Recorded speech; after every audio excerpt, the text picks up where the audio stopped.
The big flake from Pine, and no one doesn't like him.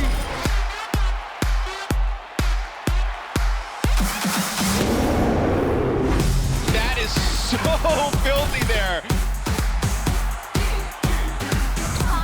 Bonnie with an enormous pulse bomb takes down 3.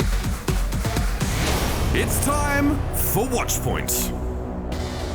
Welcome to MLG's Watchpoint. Mr. X here with Monty and Uber, and just watching that, we had so many insane plays this week. Just an incredible week of Overwatch. There were a lot of good Widowmaker plays this week. However, I was hoping that we'd maybe get 1 week without turmoil, but we're not going to get that. No, in the league, I'm about to go to bed. I'm snuggling in. I check. Who else says that at like midnight? I'm like, oh, okay, and I've got to write a bunch of dumb tweets. The first tweet I write, and then I have to spend the next 7 explaining myself. See, this is why you just don't write dumb tweets. Yeah. To explain the first one, right? So, and it was like, oh man, it was fun. I enjoyed the interaction, but it was an action-packed week, to say the least, here in the Overwatch League. Here are your biggest stories, though, from week 2 in 90 seconds. The new-look Boston Uprising soared above expectations, taking down the league's best team in one of the season's biggest upsets. That's going to be Boston. They will defeat the New York Excelsior. With Mistakes shining as the Uprising's new star DPS, they extended their Stage 3 undefeated streak, taking out a stingy Florida team later in the week. The Valiant continued to ride their wave of momentum, winning their 12th map in a row by shutting out the Shock, led by a fresh face who jumped on the opportunity. Bunny is just a scourge in this back line. They saw their map streak end against the Fuel, but were still able to pick up the W to remain undefeated and in first place for Stage 3. The Gladiators cruised to a 4-0 win over Shanghai and the returning Dia. Los Angeles paint the stadium purple. Followed by a massive 3-2 victory over the Dynasty, who saw Fletter leave the match due to illness. After dropping the first map, the Fusion rebounded to overtake the Outlaws in a 3-2 win on Thursday night. That's it. Philadelphia Fusion, yet another Game 5 win. Setting up a showdown with the Spitfire in a rematch of the Stage 2 semi-finals that produced another overtime victory for Philadelphia. The Dallas Fuel lost 2 more close matches this week as the addition of the new shot caller OGE couldn't push them over the top versus the Dynasty or the Valiant. So Dynasty, bring it back from the brink. Sunday night, Dallas announced the release of Rascal and head coach Kai Kai as they continue to search for their identity. So, Dallas moves on from their head coach and from Rascal. It's been straight into it. It's been such a dramatic season for this team. So in a way, the announcement last night was both a surprise and it's not a surprise at all by this point, really. Fuel's owner Hastro's statement read in part, while we recognise many of the challenges Kyle faced with the Dallas Fuel were beyond his control. He mentions that there comes a time where change is necessary for the team to move forward, and we felt like that time is now.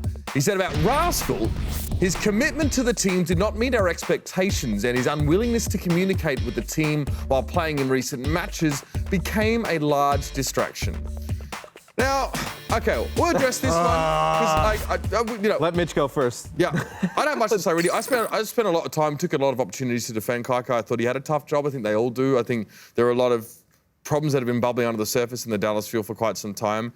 And I just think by the end of it, he probably just felt like he'd done all he could. I think it is definitely a good time for a bit of a mix-up, a bit of a change. I think Kai Kai's probably happy this is over a little bit. He was taking a lot of shots, and I don't know if it's all on him, right? I mean, you saw they started to play better recently, right? They did. That's what's so ridiculous. I mean, we look at the Dallas Fuel, and Kai Kai in particular, people are complaining about him as a coach, but even in Hastro's tweet, he's saying that it wasn't Kai Kai's decisions necessarily that led to this moment. And we know Kyle from his previous time on Envy. We know because he was the principal driver of the USA World Cup team in terms of selection and coaching last year. He's been successful. Yeah. He's been successful. Obviously has an eye for talent, and it seems like there were a lot of players signed to this roster which he didn't necessarily agree with. But he has had such a raw deal the entire time. There have been things that were out of his control, clearly, not only in terms of roster selection, but in terms of suspensions for the team, people getting sick, being in Korea. He's never really had a full roster to play with. But if you say nothing, you give agency to people to insert whatever justification for things that happen that they want. They just go, okay, well, this must be why. You let them make up their own story. Yeah, I don't know. I think like if we actually look at Kai's performance, as you can see, he's right on your screen right now. I think it's been generally good considering the circumstances. And I do think that he was thrown under the bus a little bit by the management. I know their parting has been amiable. Kai himself doesn't seem too broken up about it. But if we look at a tweet from Hastro a month ago, you really have to question what's going on with this roster. Look at what this says. It's been tough for us in the Fuel. Lots to work through still. No one is more passionate and affected than I am by these losses. Not sure why you have you seen Reddit? Not sure why you have to qualify yourself there, Astro. Most important part, I put full control into the hands of our coaching and management staff. Which means what? We're giving them the opportunity to turn it around. Still burning blue. This was from 14th of March. Since then, they've gotten OGE. They started to look better. Even without OGE, they played a 3-2 match against New York. Now they're playing 3-2 versus Seoul. That match, by the way, where they showcase a dive composition that only really started to look good because of Rascal and OGE being in this damn team. I can understand, Rascal, maybe difficult to work with at times, but they looked so good when he was on Genji and Effect was on Tracer. Like, that is the best they probably looked as a team with OG in the roster as well. Like, but the point is, you can't say we're giving you full control, which is, by the way, how did they not have full control earlier? What is the change? Please qualify this change. I don't know what that means. And then you can't say that, and then a week after they finally get a main tank, get rid of your coach. Which is honestly like the reason why they were able to do the dive in the first place, because they needed that main tank to be playing. We have no idea what happened with Coco, by the way, and that's obviously up to him to talk about or whatever. I think everything's kind of just poorly timed in terms of like wording out of Dallas, but I do think there's a point where you have to just hit like a reset button. Like, I think when you're expected to be we all expected them to be a top 4 team coming into the league, right? Without a doubt. When you're so far near the bottom, I think you just need to just start from scratch. Just wipe the floor with everybody. I think you would look at stage like 3 and 4 the rest of the way as almost like tryouts for year 2 for this team. Like, if people don't start turning. If anybody wants to be on the team anymore, if anybody wants to who's going to take a coaching job where the coach a week or a month after he was given full control is given the boot? There's not time to do anything. It's ridiculous. Like, what? That's zero job security. No, it's not much time to do anything. And there are a lot of big fans of Rascal as well who are upset by this, and I can understand that. But I would encourage people just to think why he also got dropped from London, and I wonder, ask yourself if there's any consistency there or if there's any common theme that might link the two. That's all I'm going to say. Yeah, we'll have to look at that in the future. Yeah. All right, so let's move on. Let's talk about actual in-game stuff, guys. So let us start. We have to talk about Boston Uprising because they continue to play well now that Mistakes is starting in this lineup. And Mistakes he was great in their match against New York. He was great in the first half against the Florida Mayhem, particularly his Sombra has been outstanding, but he's held his own on the Widowmaker also. And if we take a look at his Sombra stats from week 2, leading in all categories, he's been fantastic. There were some cracks in the armor that I think started to show as the later the Florida match went on. That was maybe a little closer than you would have liked it. His individual performance decreased a bit. So still wondering about his consistency, and they still don't have the Pharah play that they had with Dreamcast. Yeah, I mean, there's also some things you can do, right? I mean, if Mistakes wants to play Tracer, you could have Striker play some other heroes. Like, we've seen him play a little bit of Roadhog. We've seen him play some Junkrat, I'm sure. We've seen him play Widow in the past as well. I will say, though, big props to Mistakes. He's a player who comes into Overwatch League. Everyone's talking about him as, probably just like Tracer, Soldier, McCree, and he's expanded his hero pool to, things like Genji, Sombra. Like, he's actually taken the time off and on the bench to actually improve his own play. So I think, big props to him. You've seen it definitely pay off when he comes into the games now. I love it. I love seeing this boy come in from Siberia now, competing in the Overwatch League. He's always got a look on his face like he just put a whoopee cushion on one of his teamates' chairs and he's waiting for him to sit down. I do love that. But, I mean, and look. Mischievous. Very, very. Slightly sheepish, like, he's been up to something. If you will. Yes, impish in that way. But of course, Striker definitely bears mentioning in this particular lineup. Still one of the top tracers. I call him a quiet achiever because I feel like this guy is constantly, consistent. But I mean, stuff like this is pretty big. Striker constantly, sitting in that top 5, more often than not, boasting some of the best stats. I mean, in the matchup against New York, which we can talk about later on, he was very good. But I mean, this is just a huge part of this team being so strong after losing Dreamcast. I love when I watch him play. It seems like his pulse bombs travel like twice as far as every other tracer. Like, he'll throw them from like miles away and be able to connect with people. But he's so consistent game after game. I mean, it almost seems like he never has a bad game on Tracer. And I think you look, the synergy between him and Gamsu has been huge for this team. It's really what's kind of carried them. And that synergy also allows them to have one of, if not the very best dive in Overwatch League. And we look at Jonak, which typically he is the focal point of New York.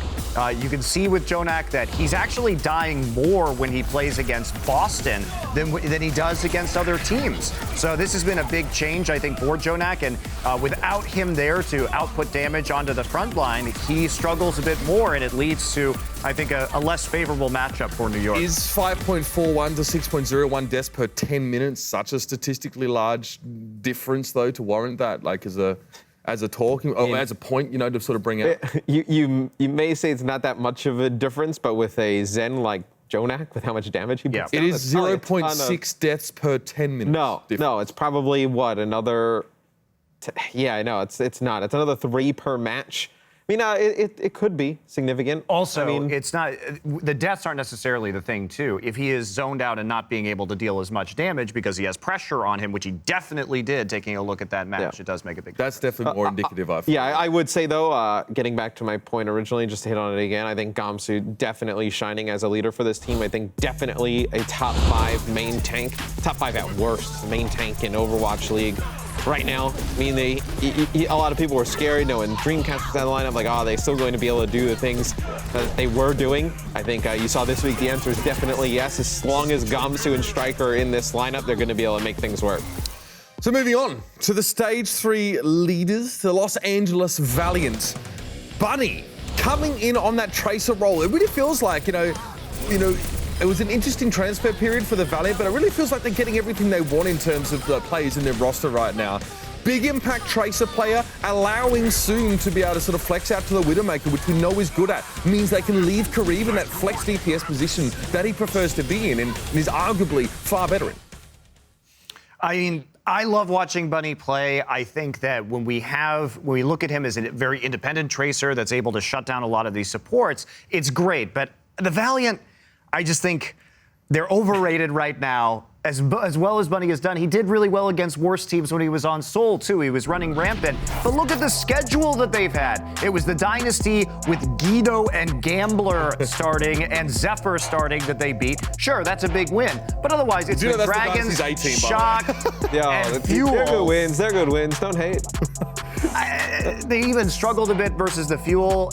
Shock, when they were playing, was playing Architect for the first time and trying to have him do his best Dante impression for reasons that I don't understand. So I think there's been a lot of questionable coaching decisions by the teams they faced against. And the rest of their season, sure, they are basically a lock for the playoffs right now, unless they majorly screw up because of their big map differential and their 4 wins. But I think this is going to be some cold water dousing the Valiant moving forward. Their schedule's tough going the rest of Stage 3, but they don't play NYXL this stage. So they miss it. Exactly. Exactly. The celestial lottery in that. So it's great. They 10 hit a big one there. Teams, I expect them to go 6-4 or 7-3, but then I expect them to get rocked in the stage play.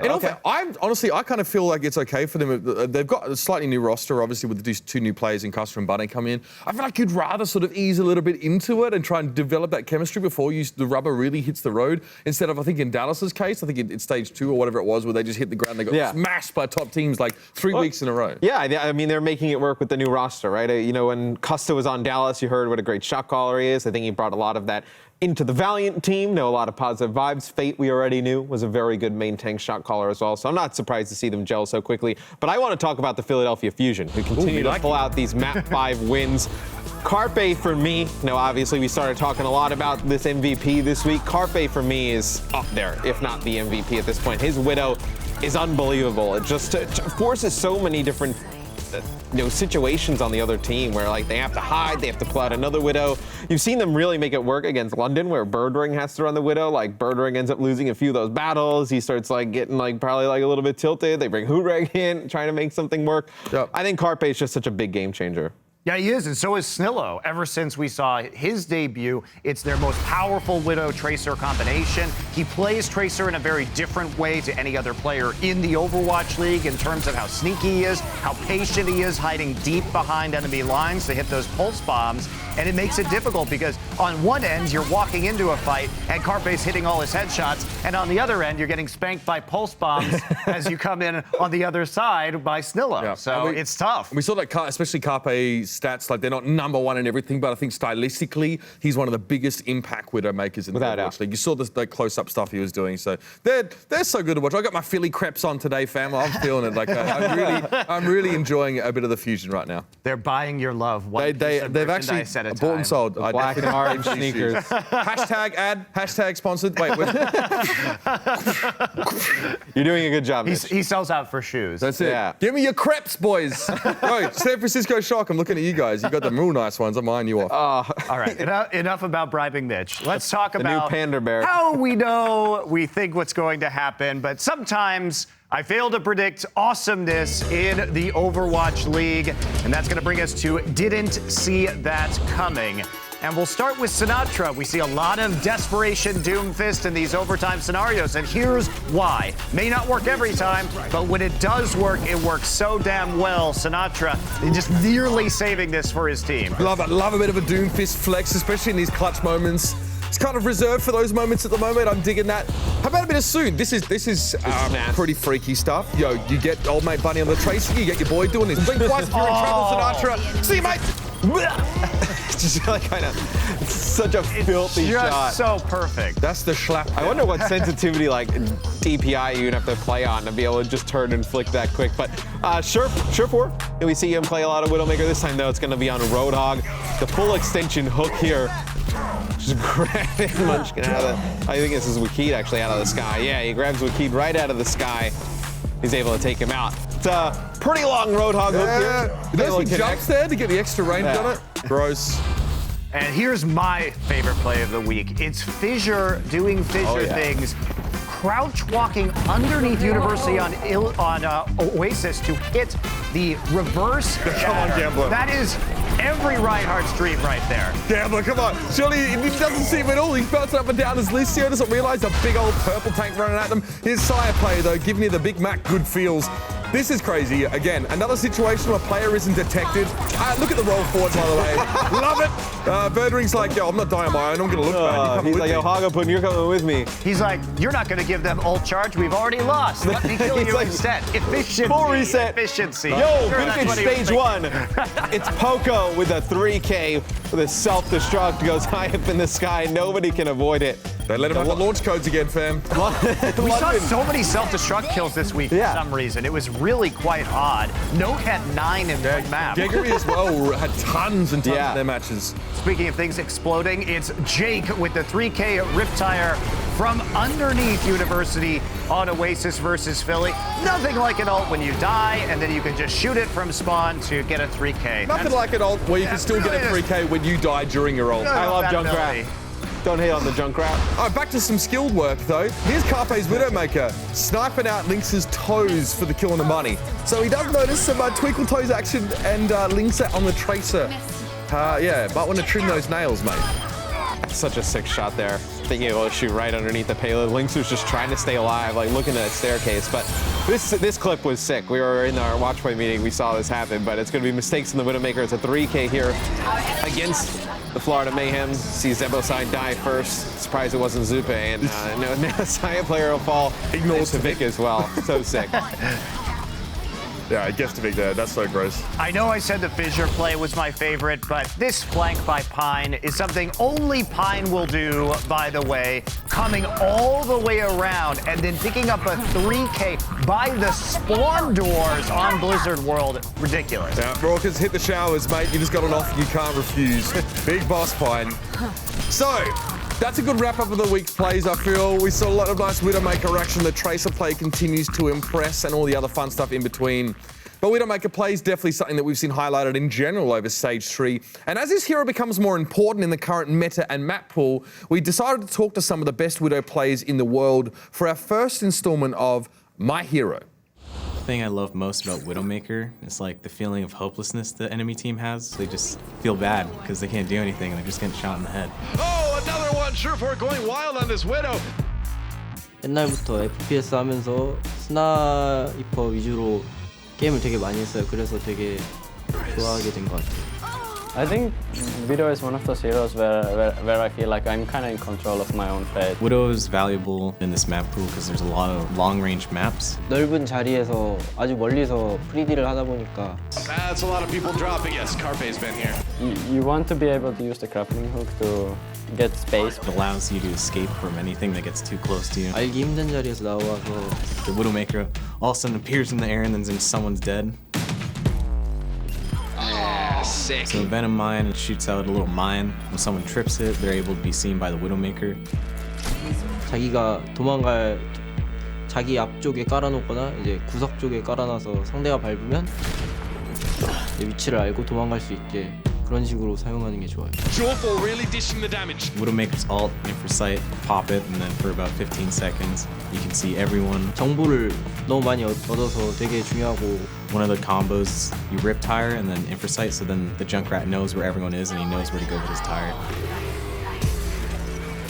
Widow vs. Widow is very fun because it's a very mind-gamey kind of thing. 1대1 같은 거에 대해서 팁 드리자면 이제 1대1을 할 때 상대방의 위치를 알고 나서 자리를 잡으려고 하는 게 좋아요. I think how can I counter myself when I play as Widow? Right. Widow v Widow goes Linkzer's way. 위도우 메이커가 힘든 이유는 원래 게임 안에서 스나이퍼가 되게 어려운 직업인데 You want to be in a spot where you're safe and you can take more shots even if you miss. Got Surefour on the high ground, hitting headshot after headshot. No one to contest Surefour. It's a checkmate position. Widow gives you this weird freedom of whatever you do will have an impact in the game. 한 방으로 죽였을 때 느낌은 이제 팬들이 이제 소리 지르고 이렇게 함성할 때 One shot, one kill for Carpe. 그때 말로 설명하기 힘들 정도로 좋아요.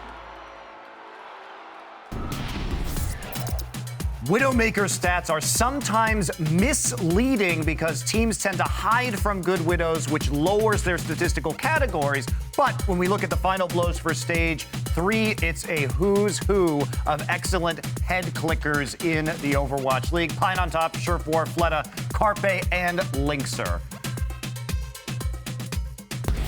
So it's time for our latest round of Attack or Defend, where Mr. X and Uber debate a topic, and I decide who comes up with the better arguments. Today, we'll begin with the San Francisco Shock.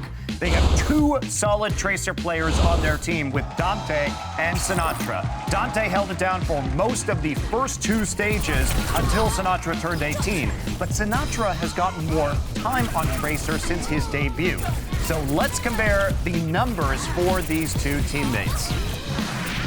Dante leads the league in hero damage per 10 minutes, while Sinatra scores more final blows. But final blows is the only category Sinatra ranks higher in so far. The point is, the Shock should use Dante on Tracer more than Sinatra moving forward. Mr. X, you're up first. Attack or defend? I think Dante should play more Tracer moving forward. I think you obviously see his stats are, very good playing Tracer. I think he's only improved in that role. And then I also think it gives Sinatra some time. Maybe you bring him in for a few maps, you ease him into this lineup, ease him into the Overwatch League. A lot of expectations on the guy early. And he can also work on his hero pool a little bit in scrimmages. You can get him to be a better player down the line. I think you can also put yourself in a position to get some more wins with Dante in the lineup a little bit more on Tracer.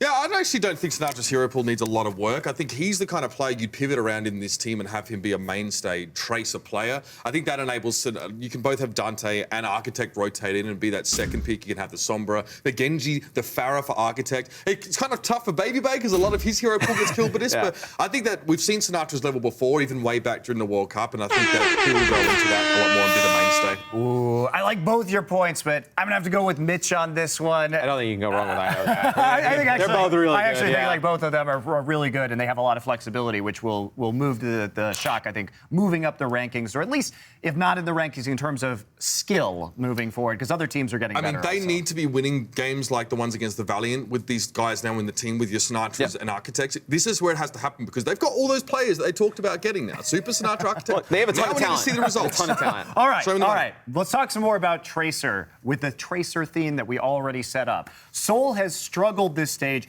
and we saw Bunny really step it up for the Valiant this week.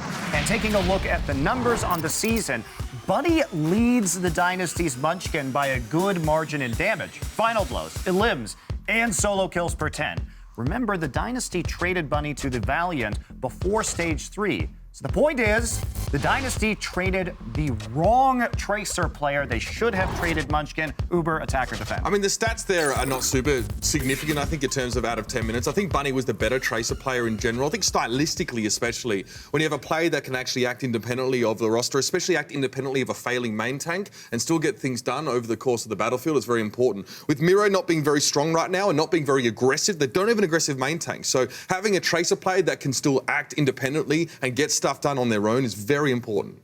I don't think that Seoul would be able to maintain having a Tracer who goes so independent and does things because they're also trying to pocket Fleta a lot, give Fleta a lot of love. I don't think they have the capability to do that in terms of their supports and then also keep Miro alive, who may go a little bit too deep time and time again. So I think it was a good idea to keep Munchkin. Also, you look at Bunny's stats. I mean, he mostly played when Kuki, Zephyr, and Gita were in the lineup. Well, we know the teams they were playing against when those guys are in the lineup, so kind of excuse I've given it to this one. I do think that Bunny's stats are skewed because even when he's been on the Valiant, he's been playing against these lower tier teams. And he's got like 6% higher win rate than Munchkin. And his assassin support, his solo assassin support style doesn't work, I think, against better coordinated teams. And I also think that Munchkin, as a team player, is probably what Seoul needs right now, not the independent operator. But I do think that it worked out better for both teams. I kind of like it in the Valiant because Bunny can come in and immediately be effective and serviceable off the bat because of that. Definitely agree.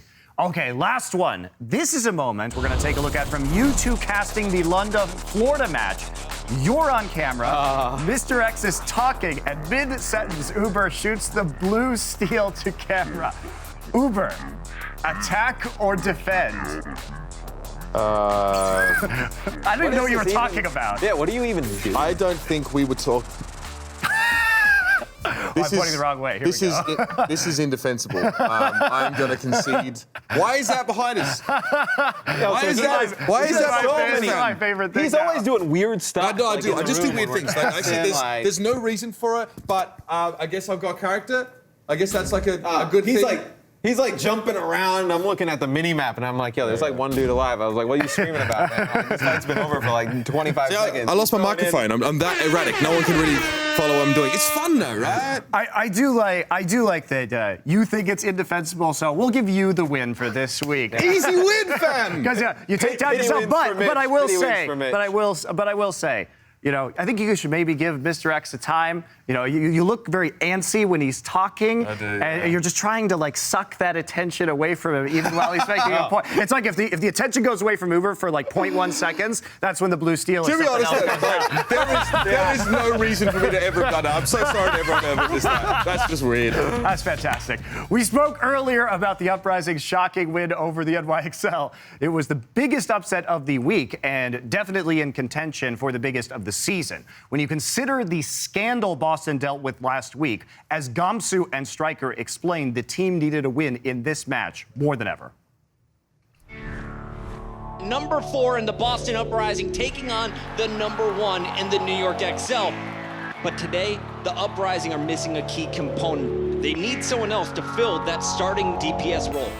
최근에 불미스러운 일이 있었기는 한데 일단 최선을 다해야 되는 생각했고 결국 이게 팀게임이잖아요. 6명 중에 한 명이 중요할 수도 있는데 이 한 명 바꿔도 결국 모든 팀이 바뀌는 게 아니기 때문에 I think this is a golden opportunity for mistakes. If he can deliver today, it'll be like nothing happened to Boston. 시간도 별로 없었어요, 솔직히 연습하는데. 근데 뭐 우리 열심히 피드백하고 이렇게 열심히 하고. Oh, it's a stick! Wow, onto Arc Stryker. What a throw to start this attack with.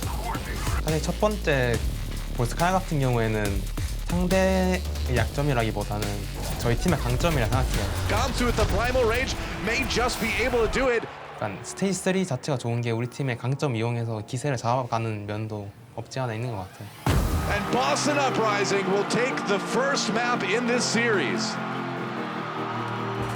1세트 이기고 이건 이길 수 있겠다는 생각 확 들어서 할만하다. 그래서 New York takes the lead in the series up 2-1. Map number 4, we'll see if Boston can get the tie, force that map 5. 이제 20초쯤에 마지막 거점에서 미세의 궁이 켜지면서 이제 위도 궁이 켜지면 이제 땅이 좁아질 수밖에 없어요. 애들이 뭉칠 수밖에 없는데 위도한테 안 죽으려고. 근데 그 상황에 제가 정크레 궁이 이제 딱 보면서 뭉쳐있는 애들한테 가서 2명 잡고 그 다음에 뭐 지뢰로 쪼나 그 제냐타까지 잡아서 게임입니다. Big riptire though, Meko and Arc. Found by Striker. Boston is going to win Junkertown. We are going to map 5. 사실 현재 리그 최강팀이라 불리고 있었기 때문에 이긴 게 굉장히 기뻤고 They're pushing New York back. That's going to be Boston. They will defeat the New York Excelsior. 저희 팀이 최근에 분위기가 많이 다운될 수가 있었는데 이번 최고의 팀을 이긴 걸 계기로 상승할 수 있는 발돋움이 될 수 있을 것 같아요. Boston is just fine, guys. More than fine. Only the third opponent to beat the NYXL. When we talk about the league's best tracers, Sabiobi's always in the conversation.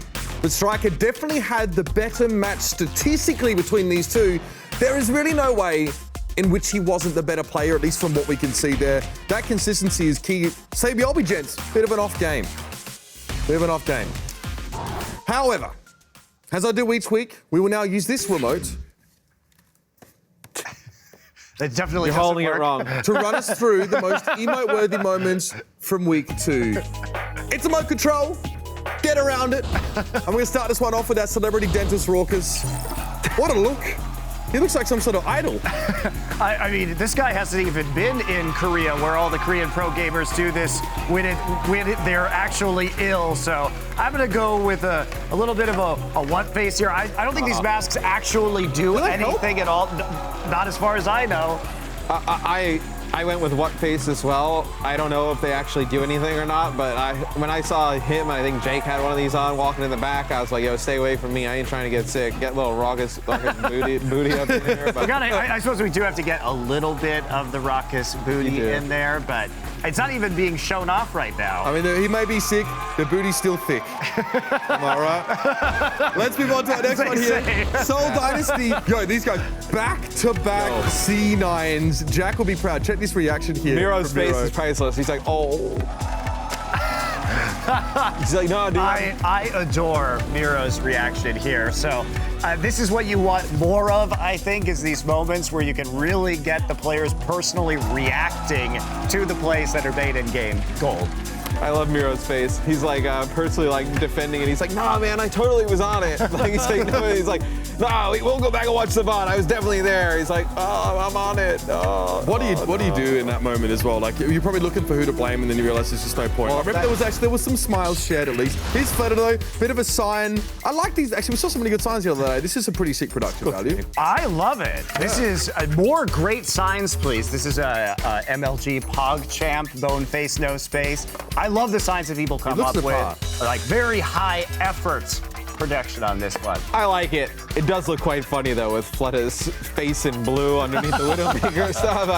I'm happy though. I mean, we get so many great signs out in the crowd. It gets even more confusing if you see the whole body, you know? Yeah. All right, here's some more Widowmaker action. Get this one up here, ladies and gentlemen. A bit of side player on Volskaya. Oh, so good. I mean, we kind of are flooded with these clips now. Kind of blessed. It's an abundance of riches of Widowmaker play, but this was pretty nice. It has been, I think, a big week for... I'm going to have to go back with this one again. Huggers. Amazing Widowmaker play this week. Amazing number of self-destruct kills. Like, lots of impressive, high-impact gameplay. Yeah, I went with MLG PogChamp as well. You know, that yellow Florida Mayhem gun kind of acting like the golden gun from GoldenEye, just those one-shot kills just coming through from Saya player there. But we have so many good Widowmakers in the league now. Like, we see this like so often, but it's still sick. Yeah, and here's another funny one. Junkertown, Philly's probably worst map right now. Poco's a baby diva main on this particular map. This is how he spends the time while he waits for his team to respawn after getting wiped. I mean, this is just smart. Honestly, like, this is, uh-oh, what am I gonna use? Oh. I'm panicking. I have to go back to this again, because this is a smart play. It is basically looking around the corner to try and find people's positioning, because that emote basically goes infinitely until you cancel it. So not only, you know, hanging out there, but able to see around as well. You actually get to have a third-person view. Yes, exactly. Yeah, I was going with the same thing here, a little bit of the MLG PogChamp. We used to see players do this a lot, like 3P with the emotes, not as much anymore, but he's just waiting for everybody to come out of spawn, getting close to self-destruct. But I like it. It's smart that he picked that emote, because you have to go go in right into the tournament client and select your emotes. But the reason why he did that is because that is an infinitely long emote where you can see in third person. So it's just smart. It does obviously create a sound cue for your opponents, but it's not going to be detectable. It doesn't matter there. No. He's been out there playing too much Fortnite, you know what I mean? He's trying to acclimatise back to playing Overwatch again. I feel that. So guys, it's time to put week 2 of Stage 3 to bed. We're definitely not having a slumber party this time. I had red fluff on me for days. But we will offer a little bit of hindsight. As the king of hindquarters, it's Monty first. Is that what I am, the king of them? Well, I'm going to talk about Boston because I think last week when we talked about Dreamcasper's departure, I overestimated clearly how much that would matter. I don't think they're going to be the team that they were, but if we think about Boston's core identity, even with Dreamcasper, it was based around the efficiency of their dive. They were one of, if not the best dive team in the league. And while Dreamcasper was a part of that with Genji play, a lot of the time he was playing more long-range heroes like Widowmaker, and for mistakes, he can come in and he can just hold the angles, but we still saw great dive. Note, Gamsu, Striker all played exceptionally well this week, and it doesn't seem to have affected their ability to go in, coordinate their attacks deep on the support line, and made a big difference. My hindsight is I think we spent a lot of time talking about cohesion and communication being so central to these teams, but I don't think there's any substitute for raw skill. A couple of teams after the signing window have brought players newly into their roster, some with limited amounts of practice, and we've seen instant improvements from them. A great example is the Shanghai Dragons. You see Addo and Gregory come into this team. There's communication issues, but they're skilled enough to still make a big impact. OGE on the Dallas Fuel. Awesome guy and Sire player on the Florida Mayhem. These teams are improving drastically, and it's important not to orbit too much around the concepts of, communication and cohesion, things that we can't always see as viewers when individual skill makes such a difference, especially at this level and with the disparity we see between some of these top and not so top players. And my hindsight for this week is about NYXL. A lot of people worried about their play. Are they on the downturn? No, I believe right now they're taking it easy. You look at the overall season, they are clearly in that playoffs at the end of the year, very far ahead in terms of overall map win percentage.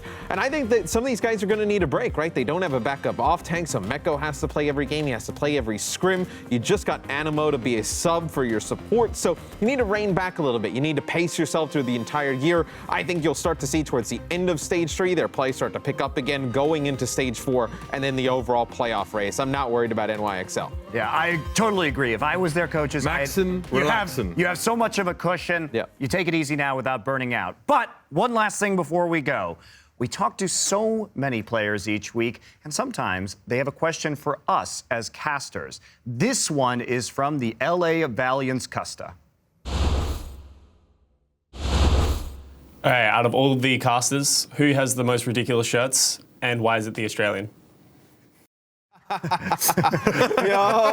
I love Custa. He's so funny. We're actually from the same place, by the way, in Adelaide, so we sort of get a lot of those references together. Generally speaking, I demand to get to wear some bright stuff. I get a little bit down in the dumps if I have to wear sort of like grey all the time. Monty, you had a really good one this week, though. That was great. Put us side by side. Some people, by the way, you know what people were asking? Whoa, did they fire Mr. X? Why did they cast it together? They've spliced it together. Who wants to run into you guys at a poker table in Vegas at 3 a.m.? Hey, this is it. We also got I have to do this. This is Semler style. I like Semler shirt, though. So coming in, this is definitely Semler style, right? My style was to wear solid color shirts and have more like floral print ties or busier ties. But I can't do that here because I'm told not to wear ties. So I have to go and I have to become Semler. So all of us are like slowly turning into Semler. You guys are all dressed up as like substitute teachers for a school or something like that. Except Johnny. Johnny's trying something different. We're trying to make him look less young, right? Because this is not doing much for him. He may as well be wearing like a little sailor hat and sort of shirt with like a little mini bow tie there. But I hate that that's shirt. Right. So yeah, I like to wear nice tailored jackets and pocket squares. I don't get to wear any of that stuff. My boy ZP feels me right now. We're not allowed to do that. So look, I had a lot of conversations with people this week about fashion. I had a lot of people who have no idea about style tell me about my style, which is fine. But we all having fun. We don't always get to choose. Matt, though, all I get is, where'd you get that dope jacket from? Where'd you get that hoodie from? So you guys are just doing it wrong. I like being polarizing my fashion. I don't shy away from opportunity. I like that shirt. Yeah. I like that shirt. I think it looks good. I never would have taken you as somebody who likes to be polarizing with fashion and Tries to stand out on the broadcast, right? Making faces at the camera. I never would have imagined that. Is there a punchline? Or no? No, Okay, that does it for MLG's Watchpoint. Check out our Watchpoint preview show on Tuesday at 11 p.m. Eastern, 8 p.m. Pacific on OverwatchLeague.com. That's if he survives that long. Or the Overwatch League app. Thanks for watching, and we will see you next week.